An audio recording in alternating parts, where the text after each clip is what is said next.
लोग ये नहीं जानते हैं कि बासोड़ा क्या होता है और इसे कब मनाया जाता है। तो आइए आज इसी विषय पर चर्चा करते हैं।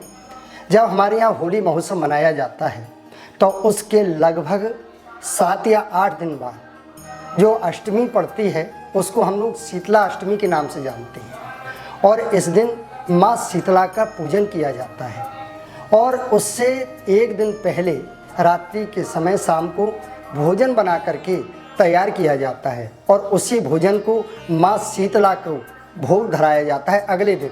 तो उसी शीतला अष्टमी को हम लोग बासोड़ा के नाम से जानते हैं या शीतला अष्टमी के नाम से जानते हैं, क्योंकि शीतला माता की इस दिन उपासना की जाती है।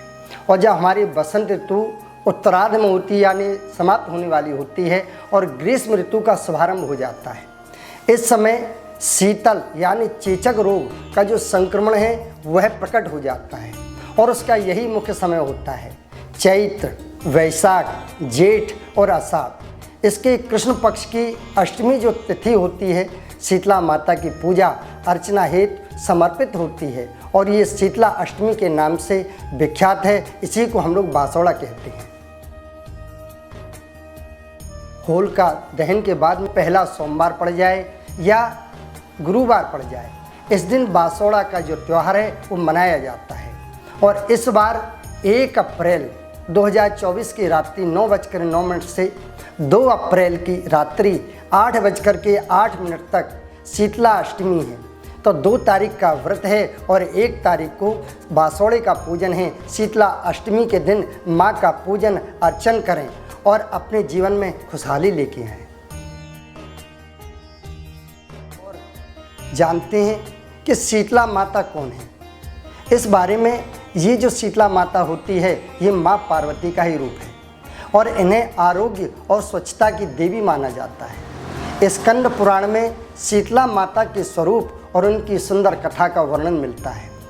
इन माँ का जो वाहन है वो गर्दभ यानी गधा है और इनका जो पुजारी है वो कुम्हार होता है।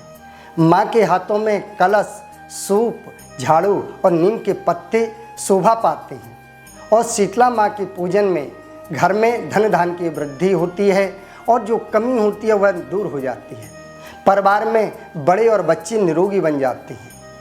ये जो है माँ की जो पूजा करते हैं उनके लिए बुखार, खसरा, चेचक, आँखों के रोग आदि की जो समस्याएं हैं वो परिवार के लोगों को नहीं लगती और वो सभी स्वस्थ रहते हैं।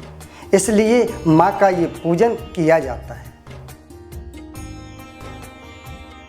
स्कंद पुराण के अंतर्गत एक कथा आती है जिसमें है बताया है कि देवलोक से एक बार देवी शीतला अपने हाथ में दाल के दाने लेकर के भगवान शिव के पसीने से उत्पन्न जरासुर नाम के दैत्य के साथ पृथ्वी पर घूमने आई। यहाँ आई तो राजा विराट के राज्य में रहने के लिए चली गई और जब राजा के राज्य में गई तो राजा ने माँ से रहने के लिए मना कर दिया। इस बात से माँ नाराज हो गई और नाराज होकर के उस राजा के राज्य में भीषण गर्मी उत्पन्न कर दी। इसके कारण राजा के राज्य के लोगों को तेज बुखार हो गया, शरीर कांपने लगा और शरीर में लाल लाल दाने निकल आए। राजा ने अपनी गलती का एहसास करके माँ से निवेदन किया, प्रार्थना की और माँ के लिए ठंडी लस्सी का भोग लगाया और उसके बाद में माँ के लिए भोग लगाने के बाद में और उनको जो है ठंडा ठंडा मीठा भोग लगाया और लगाने के बाद कच्चे दूध का जब भोग माँ ने पा लिया तो माँ का जो क्रोध था वो शांत हो गया। तभी से माँ शीतला को ठंडी वस्तु का भोग लगाया जाता है और बासी भोग लगाया जाता है। माँ की प्रसन्नता के लिए लोग एक दिन पहले भोजन बना लेते हैं और बना करके उसको रात्रि भर रखते हैं जिससे कि वो ठंडा हो जाए और जब वह पूर्ण रूप से ठंडा हो जाता है तो अगले दिन माँ का भोग लगाना चाहिए और भोग लगाते हैं। इसीलिए माँ को ठंडा भोजन पसंद है और इस दिन ध्यान रखें कि घर में चूल्हा नहीं जलाना चाहिए यानी ताजे भोजन भी नहीं करना चाहिए, नहीं तो माँ रुष्ट हो जाती हैं। वैज्ञानिक दृष्टि से जानते हैं बासोड़े का महत्व। इस समय जो गर्मी होती है वो तेज प्राप्त करती है और गर्मी बढ़ जाती है। ठंडक जो है धीरे धीरे समाप्त हो जाती है। इस समय आपका जो बनाया हुआ भोजन होता है वो लगभग 12-18 घंटे के बाद में खराब हो जाता है। हमको ये मौसम संदेश देता है कि अब हमको ताज़ी भोजन करना चाहिए, बासी भोजन नहीं करना चाहिए। इस समय व्यक्ति के शरीर में गर्मी का तेज बढ़ने लगता है और उसको शांत करने के लिए ठंडी ठंडी वस्तुओं का सेवन करना चाहिए। पेट की गर्मी को शांत करने के लिए ठंडा प्रयोग करना चाहिए, ठंडा जल पीना चाहिए। इसीलिए ये बासौड़े का जो दिन होता है, इस दिन से मौसम चेंज और आप भी चेंज हो जाए।